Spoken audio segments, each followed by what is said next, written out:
Hi mga kanibors. So ayan na. Ito na yung mamamanhikan na naman kami parto.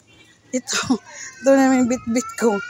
So, iba na naman yung pamamanhikan namin. Nung nakaraan kasi si ano yon, alam nyo na kung sino yon. Ito na naman makita ba ako? Ako pala to. Ayan, ito dala ko mga kanibors. So, ito mga kanibors. Ayan na naman sila mga kanibors. Oh. Ayan, bit-bit na naman. So, kung balikan nyo po yung dati kong vlog, yung namanhikan kami, part 1 pa yun kasi iba. Ito, mamamanhikan na naman kami. Promo nga kami sa Asay mga kanibors. So, kung ano yung fiesta, birthday, pamamanhikan, kasal. Hay nako. Ate Silin, murag na record jud imong tingog. Kaya pagbantay jud. Unya ra jud og. Uy, ang handa sus Ginoo ko mga kanibors oh. Ina.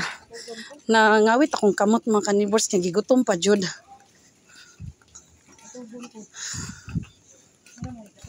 Ito na kami sa bahay ng aking kaibigan na pamamanhikanan namin. Ayan, ang bahay nila mga kanibors. So,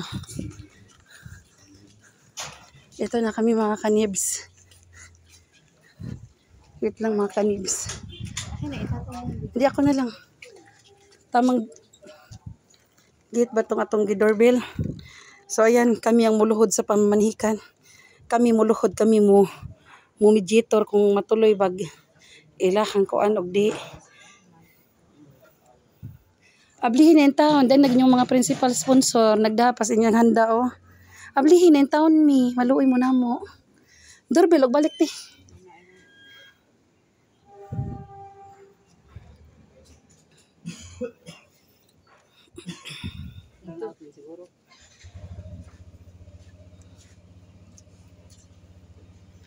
Ay mga kanibors. Unsa na tabo na mo. Uy, gigutom ko mga kanibors. Pahita dugayan ng pakals uy.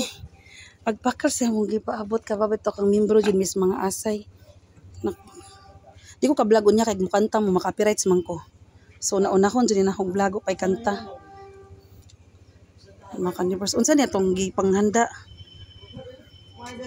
Mo handa. Ay pinakbit kare kay kuan man rin. O di So kung itis ako bilo, ya sa nahong gigutom ay. Di ay joke ra. Unya ra ay. Mukaon jud kog tarong dito gi. Moinom pa ko sa sanang katambal man gud. May tao ata to. Ha?